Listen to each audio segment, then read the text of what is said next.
Hello, and welcome to Inside ICSD with Dr. Brown, a show with me, Superintendent Luvelle Brown, that takes a look inside the Ithaca City School District. I'm here with my co-host today, Jamison Nickles, a senior at Ithaca High School, and our show is produced by the English and Digital Media class here at Ithaca High School. Thanks to all of our guests today.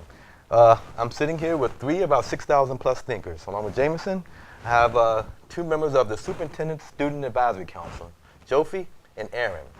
And thank you for being here with us today. Thank you. So, welcome to the show. And first off, Dr. Brown, how has the experience been working on the advisory council? Well, for me, it's been great, and but it's been great because of great young people. So I would love to hear from you two about what it feels like to be a part of this group and how has it been to be a part of it. Zsofia, how about you? For me, it's been a really great experience. I felt honored to be selected to be on this committee, and I think it's a great way to connect greater with the community. I think being a student, it's a lot easier to come directly to the superintendent. Sure, thank you. And for the folks at home, this group, we have about 27 young people, middle schoolers and high schoolers, who come together monthly to advise me and my staff on teaching and learning in the district. So we've talked about technology implementations, technology policies, and most recently we're having a conversation about upstanding behaviors. So Aaron, so tell me about how you feel about being a part of this group and some of the things that are highlights for you. I feel like it makes the school and the students at the school a little bit easier because they can always talk to me and therefore I can go to you. A lot of times it's an honor to be able to go to the staff board building and do your council meetings, and it gives me an opportunity to voice my opinion along with other students on what's going on. And your opinions have been very helpful. You and all of the young people. We have some very lively conversations, and I've appreciated the way in which you challenged my thinking. And I think folks in our district see that because of your input, some things have changed, including internet filtering. One of the first meetings we had, students said to me we should unblock everything, particularly Facebook, because we see instructional implications for it. So we did that.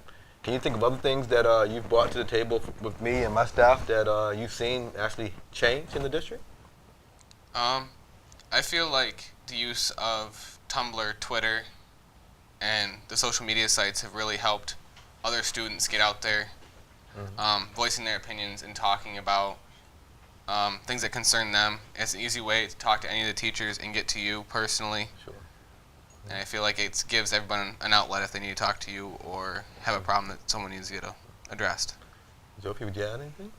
I feel like it's been a great pleasure talking to you about the technology we have, and I think I've really gotten a new understanding of all the things you're trying to do, so that was good for me. Great.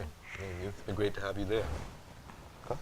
So, has working with Dr. Brown changed how you view your fellow students or other teachers when you interact with them?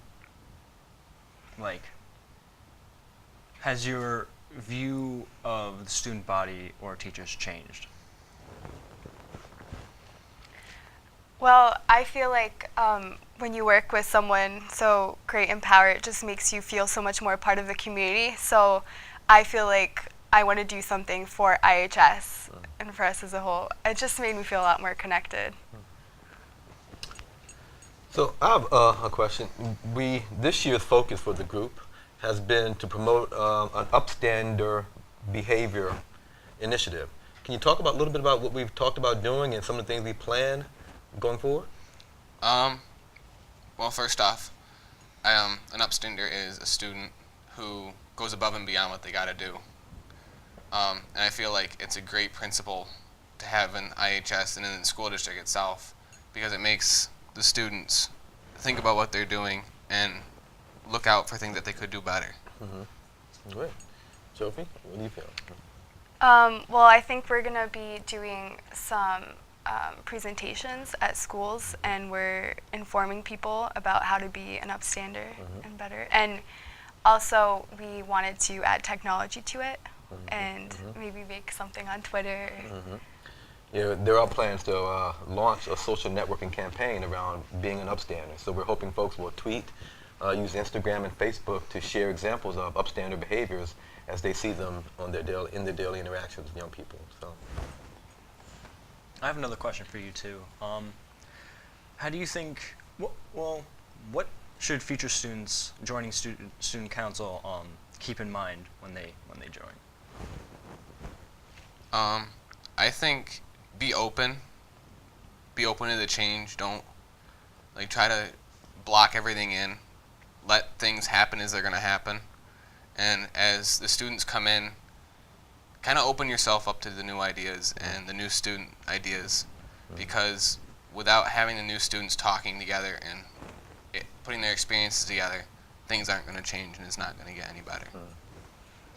I think that you should not be scared to voice your opinion, because I realized everyone's such a friendly bunch, and really if you're out there and friendly, you make new friendships and you get your opinion across. and Jamison, I would add, we have at the table during these conversations some 6th graders from DeWitt Middle School in Boynton and LACS, along with some seniors here at Ithaca High School and also at LACS. And some of the best interactions have been between 6th graders and seniors around all of the topics that we've been discussing. And I'm seeing, and Aaron may jump in here, I'm seeing our seniors learn much from the younger students. And I know that our younger students are learning much from the outstanding role models that are here at the table and the others. So thank you.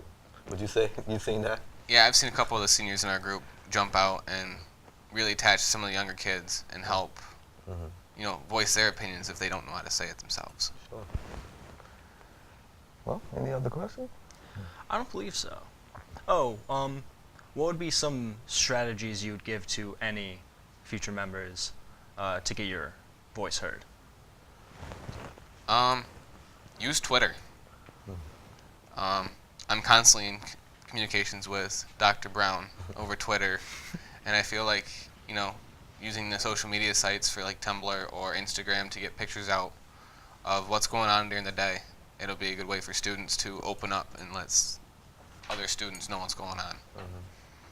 That's definitely a great idea. I think also coming to one of the students in the Student Advisory Council and telling them to talk to Dr. Brown is also an option. And I must say, I was not on Twitter a year and a half ago, and not until students on the Superintendent's Advisory Council said to get a Twitter account did I engage. And now I'm a pretty active tweeter or a person on Twitter, and much of that's coming from young people. And I will tell you, I get much information and feedback about snow days via Twitter. It's amazing when I wake up and in the morning at 6 o'clock and I have 30 or 40 students who've already said I should close school. But so I do take your advice into account, but oftentimes I don't follow it. But, and with that, I would also say, come hungry. The young people who come, we eat and we have a good time breaking bread together, because that's part of the relationship building process. Well, thank you for being here, and thank you for being open and sharing your advice for young people and everyone else. Thank you for having us. Thanks to all of our guests for joining us today. We hope you enjoyed this episode of Inside ICSD with Dr. Brown, and we look forward to engaging in more conversations with you soon. To share your comments and suggestions for the show, please email us or use Twitter using the hashtag ICSD or the hashtag Inside ICSD. Thank you.